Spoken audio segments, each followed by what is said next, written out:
شروع اللہ کا نام لے کر جو بڑا مہربان نہایت رحم والا ہے۔ ستارے کی قسم جب غائب ہونے لگے کہ تمہارے رفیق یعنی ہمارے نبی نہ رستہ بھولے ہیں نہ بھٹکے ہیں اور نہ یہ خواہش نفس سے کچھ بولتے ہیں۔ یہ قرآن تو ایک وحی ہے جو ان کی طرف بھیجی جاتی ہے، ان کو نہایت قوت والے نے سکھایا یعنی جبرائیل نے جو طاقتور ہیں۔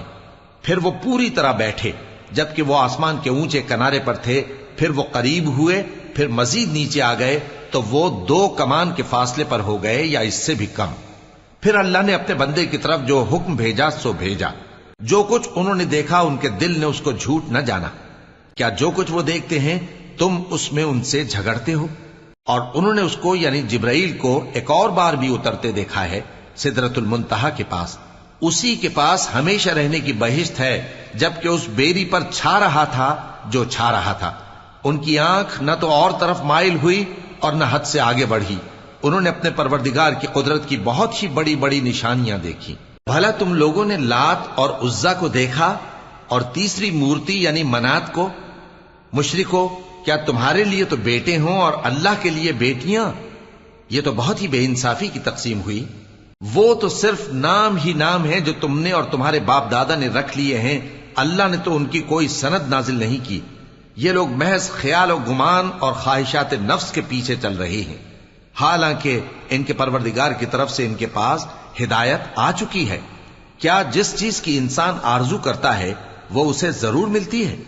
سو آخرت اور دنیا تو اللہ ہی کے ہاتھ میں ہے۔ اور آسمانوں میں بہت سے فرشتے ہیں جن کی سفارش کچھ بھی فائدہ نہیں دیتی مگر اس وقت کہ اللہ جس کے لیے چاہے اجازت بخشے اور سفارش پسند بھی کرے۔ جو لوگ آخرت پر ایمان نہیں لاتے وہ فرشتوں کو لڑکیوں کے نام سے موسوم کرتے ہیں، حالانکہ ان کو اس کی کچھ خبر نہیں۔ وہ صرف خیال و گمان پر چلتے ہیں، جبکہ خیال و گمان حق کے مقابلے میں کچھ کام نہیں آتا۔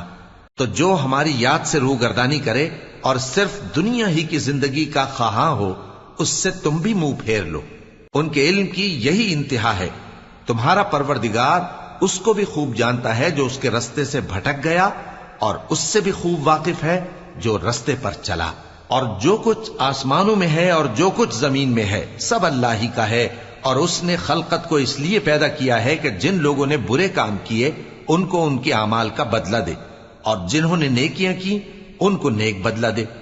جو صغیرہ گناہوں کے سوا بڑے بڑے گناہوں اور بے حیائی کی باتوں سے اجتناب کرتے ہیں، بے شک تمہارا پروردگار بڑی بخشش والا ہے۔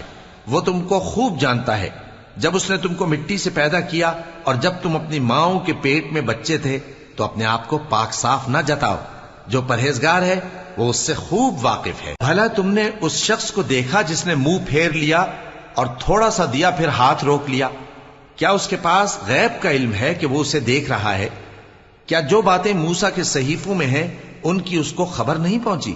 اور ابراہیم کے صحیفوں کی جنہوں نے حق کے طاعت اور رسالت پورا کیا، وہ یہ کہ کوئی شخص دوسرے کے گناہ کا بوجھ نہیں اٹھائے گا، اور یہ کہ انسان کو وہی ملتا ہے جس کے لیے وہ محنت کرتا ہے، اور یہ کہ اس کی محنت کا جائزہ لیا جائے گا، پھر اس کو اس کا پورا پورا بدلہ دیا جائے گا، اور یہ کہ تمہارے پروردگار ہی کے پاس پہنچنا ہے، اور یہ کہ وہ ہنساتا اور رلاتا ہے، اور یہ کہ وہی مارتا اور جلاتا ہے، اور یہ کہ وہی دونوں جوڑے یعنی نر اور مادہ پیدا کرتا ہے یعنی نطفے سے جو رحم میں ڈالا جاتا ہے، اور یہ کہ قیامت کو دوبارہ اٹھانا اسی کا ذمہ ہے، اور یہ کہ وہی دولت مند بناتا اور وہی مفلس کرتا ہے، اور یہ کہ وہی شیرا نامی تارے کا بھی مالک ہے، اور یہ کہ اسی نے عاد اول کو ہلاک کر ڈالا اور سمود کو بھی، غرض کسی کو باقی نہ چھوڑا، اور ان سے پہلے قوم نوح کو بھی۔